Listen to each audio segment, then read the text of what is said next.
So I'm back on it. I've removed the valves from the spindles so that I can machine some grooves in them for O-rings. O-rings are on order, hopefully they turn up tomorrow.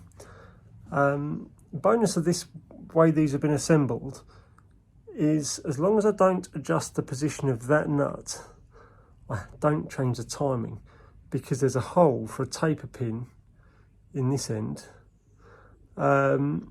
So I can screw it back in and it'll go exactly the same place. So if that end of the nut doesn't move and the valve is the same size as the original, then I haven't changed the timing, which is a bonus. So that just saves me one job. So I'm going to put some grooves for O-rings on this and for the other one, and then I'll put some O-ring grooves in the middle of the main piston as well. Obviously these will be done between centres, and this will be done with a collet in the chuck. So get on with that in a moment. Right, I'm waiting for the Royal Mail to bring the O-rings. I have machined the bobbins to take the O-rings, and I've also added an O-ring groove in between the two piston rings on the main piston. It shouldn't do any harm even if I didn't put an O-ring in there, but I'll put an O-ring in and either or should do the job. So for the time being I'm a little bit stuck, although I have whipped the chimney off for the time being to see how the petticoat pipe's attached, because I have a plan to make a new petticoat. I'm going to completely, it'll be a one-piece petticoat liner, chimney liner that goes right to the top of the chimney and down to the blast pipe. I've done some drawings which are in the house at the moment, going by an article that I was put onto by another model engineer. It's a really good article. I've used that arrangement for all of my chimneys and it all works well. So I'm going to do the same with this. And I think the blast pipe needs slight realignment, but as for that can wait. I've taken a couple of days off work with the hope to get this ready for the weekend, but I found out that there's a model engineer from abroad who's visiting and he's in the area. It's a play day at our club today, so I've loaded my engine to the car and we're going to head down and have a play with Ginty.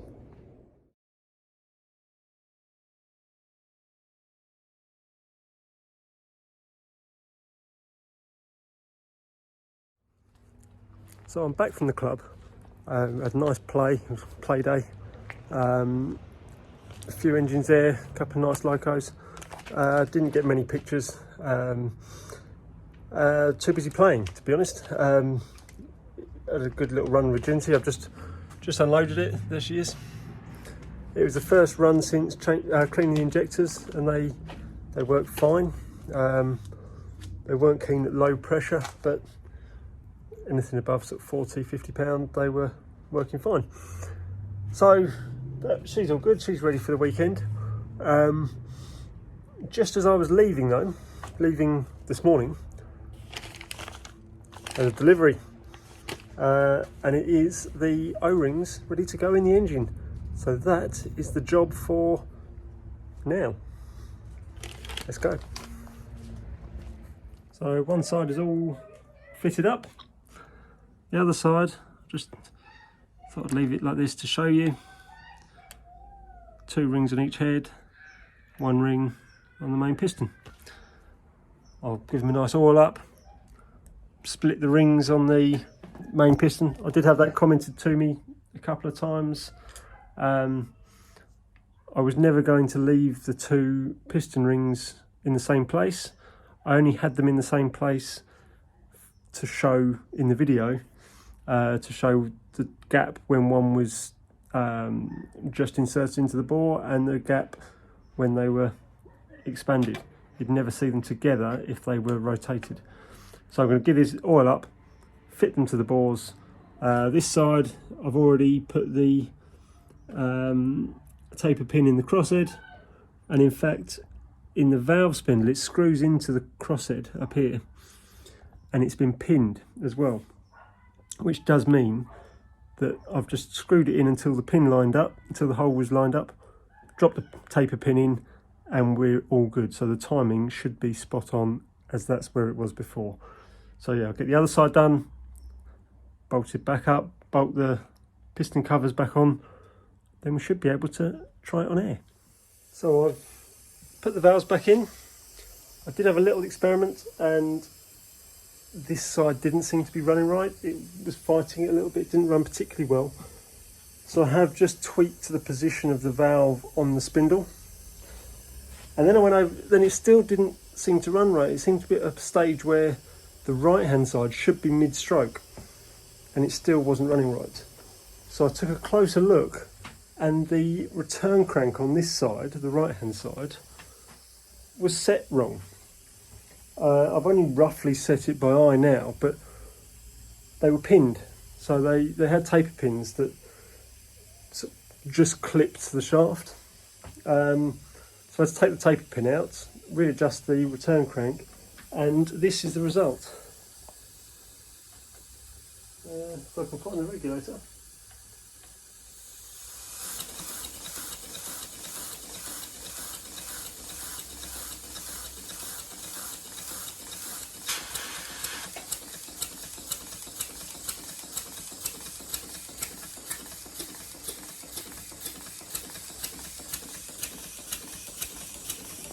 A lot better.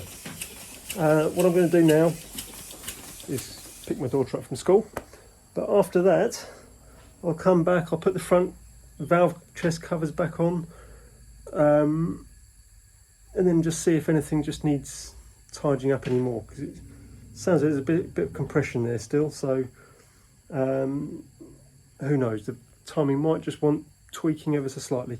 We'll have a look, but for now I'm happy.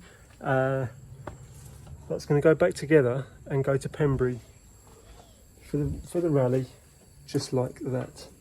I did have a look underneath,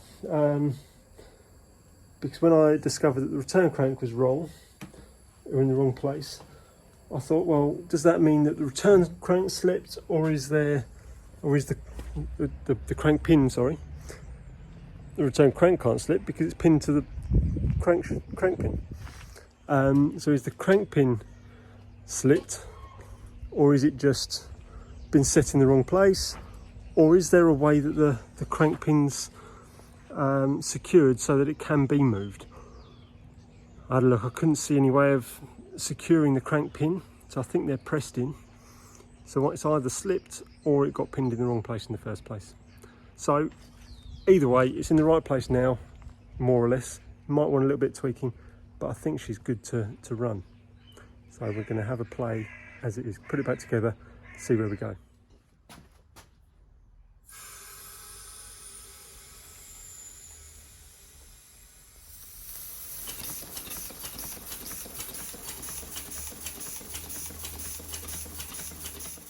So that's it. I've been running it on air, on and off. Just turn the compressor off so it doesn't cut in. But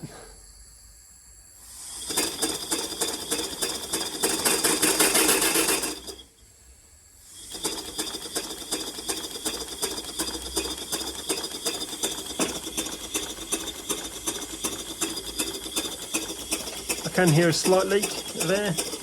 I'm hoping it's just the gasket here, even if it is, it's a pig to get at. But yeah, she's going well. I did have an issue with the steam drain cocks.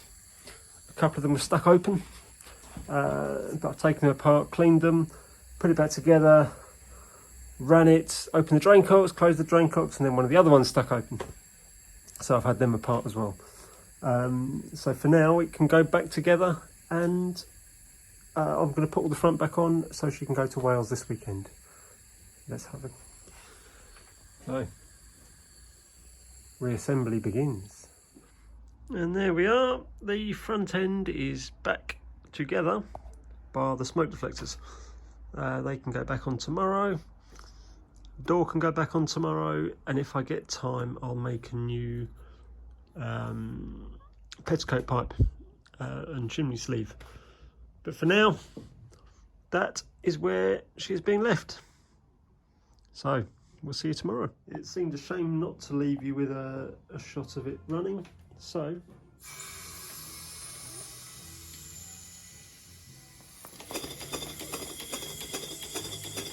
there you go. We'll get this on track at the weekend.